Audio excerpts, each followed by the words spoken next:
Hello and welcome back to another Knife Talk episode. I have to apologize for my first video. It was not really planned anything. I haven't planned this one either for that sake, but I take it as it come and yeah, I will make improvements every video I do, and for the moment this is the best I can do. So let's begin.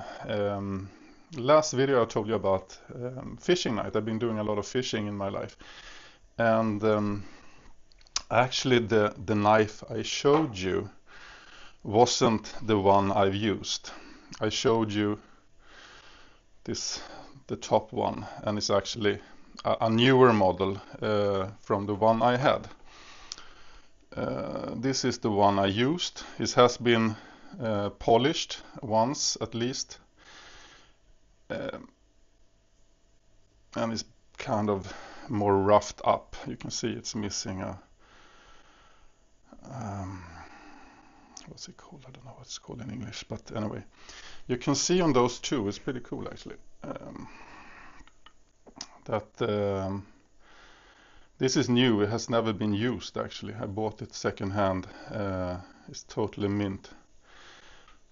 But look how much it's been sharpened away under the time I've been using it. It's actually my father has been sharpening it mostly. He's really good on these things. But it's pretty wild how much steel is gone.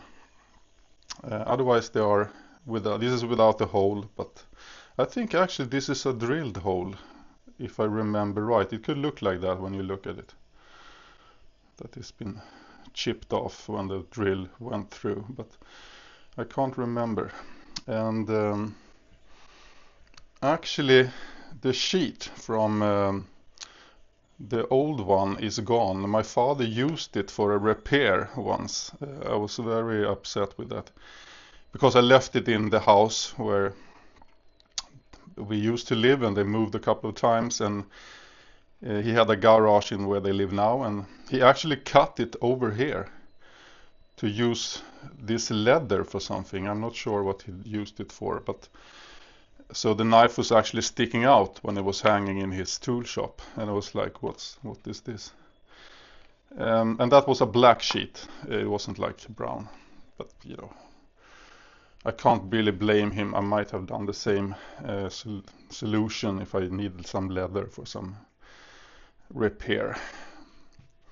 So I'm gonna do what everyone does on I have this Spyderco, and I'm just gonna use it for size comparison. It's a PM2. I really want to flick it properly when it's but you know, that's what's happened. Yeah, this is a lovely knife. I do believe you should have a pocket knife always together with a fixed blade. Yeah, I love this one. It's going to be a YouTube video about this knife later on because it's a beauty. I mean, come on, look at it. Very nice. So this is going to be in a further more when it comes when it's going to be about pocket knives more than fixed blades. So yeah, this is from the era where they didn't write on the blades steel type or anything. It was just good. You didn't have to worry about. It's more like a trend today. You know, they could write stainless, but no type or whatever. And I kind of like that, you know. We're gonna look at this kit closer because it has a lot of nice details from. It's actually been glued. It looks like it's been glued once. Very used knife. I used this actually when I were in the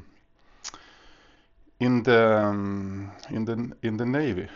I had this knife, and it was my father. He was like showing off and was sharpening it really sharp. I mean, with leather and the whole, you know. And it was amazingly sharp, and it kept it sharp, you know, for a decent time.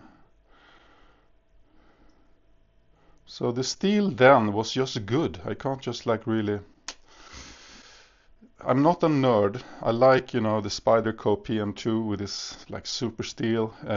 It feels good, you know, when you get it. I think there's a problem sometimes when you sharpen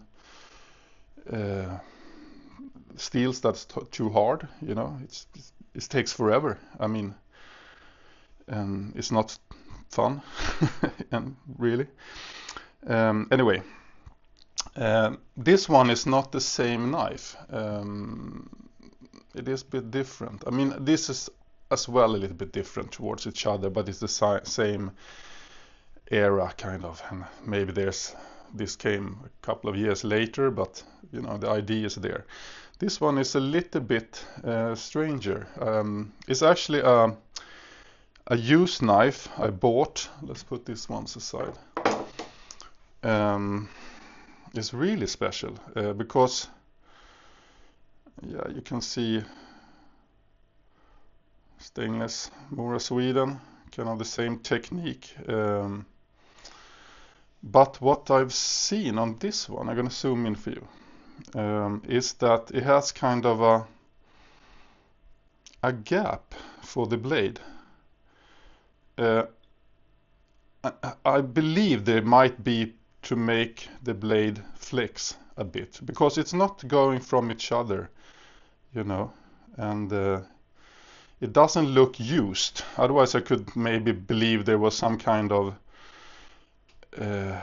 yeah, the wood has been compressed or anything, but it might be what I think is when you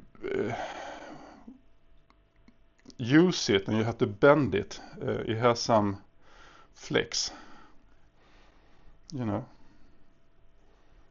It might be something like that, but I really think it's a cool thing because it looks made, you know. It's very precise. And yeah, let me know in the comment if you have seen this before. If there's some kind of like, so it makes the blade flex a bit and then lean on the surface instead of it becomes like, you know, the bend gets longer when it can do that, you know. I'm not sure, but yeah, and this doesn't have the jimping, how are you calling it, on the top here either. And it's a bigger knife, as you can see. Still, I like the handle a lot on that version, and yeah, you can see the Para 2 here. It's a whole different game, but you know, I don't have a measuring thing, so I show you another knife so you can relate to something, because everyone knows PM2 kind of.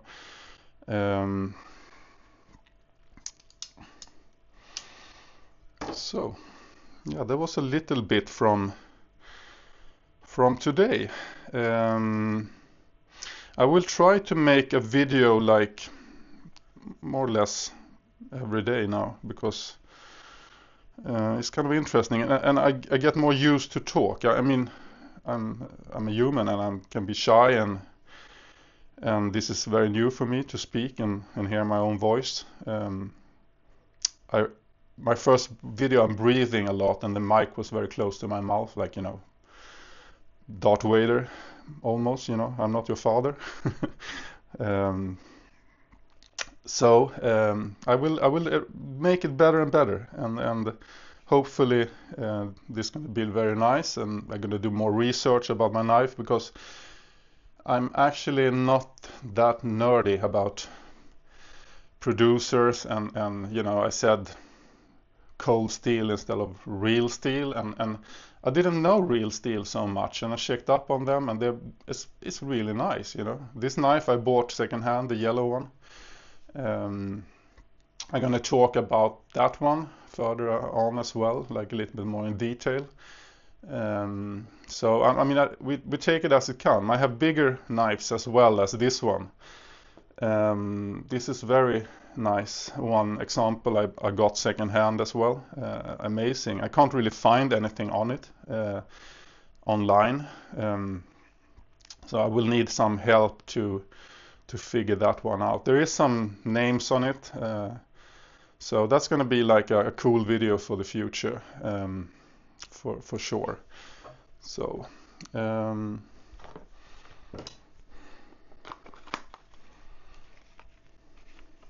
Yeah, this has a little fish on it as well. It's pretty cool. And I have to tell you a little bit about why I like this knife so much. It's like, yeah, it doesn't look that cool or anything. I have cool looking knives. But when you were younger and start using knives, it wasn't that important to, you know, I thought this was looking so cool when I got it. I was like, wow, what the hell, man. And I used it for so many years without thinking about there was maybe some other knife stuff out there. So when you don't have anything else, yeah, you enjoy it, you know. Less is more somehow. And then, you know, now I have some more modern funky knives and really cool ones that, you know, is going to be more interesting to watch, you know, for a video. And but when then it's sad, you know, it's like the more you get kind of lost, and which one you would just pick when it was grab one, you know, leave the rest. And yeah, I might actually go for some early ones that I know and trusted, even if I have someone that it feels cooler in your pocket, kind of, you know, like the Para 2. I'm so fond of this one. I will talk a lot about the Spyderco. I have two fixed blades Spyderco, and I have no 3 fixed blades, I think I have, and 2 of those pocket ones. Yeah, they're pretty expensive, these ones, but they feel very genuine, you know, like.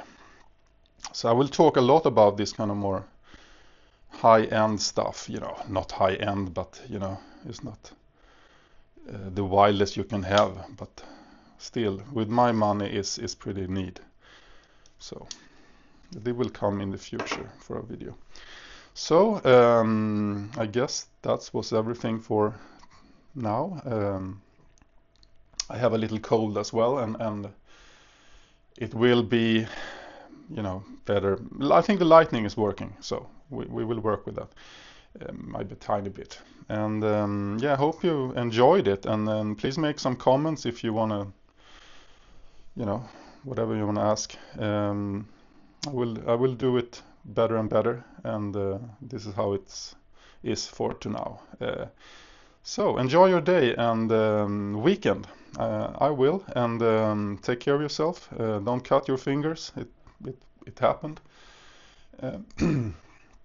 And don't be too afraid of small cuts. I have friends that cut themselves and they run to the doctor and they get stitches, and you know, you don't really need to. You just have to put something on and pressure it and make it heal together and not rip it open again. And that you can do with, you know, home stuff. You don't have to go and stitch. I mean, I never stitch my fingers ever, and you get a little bit bigger scars, and that's what it is. But I don't think you should go to the doctor every time. So, but take care of your blades and your fingers, and enjoy your weekend. Take care. Bye bye.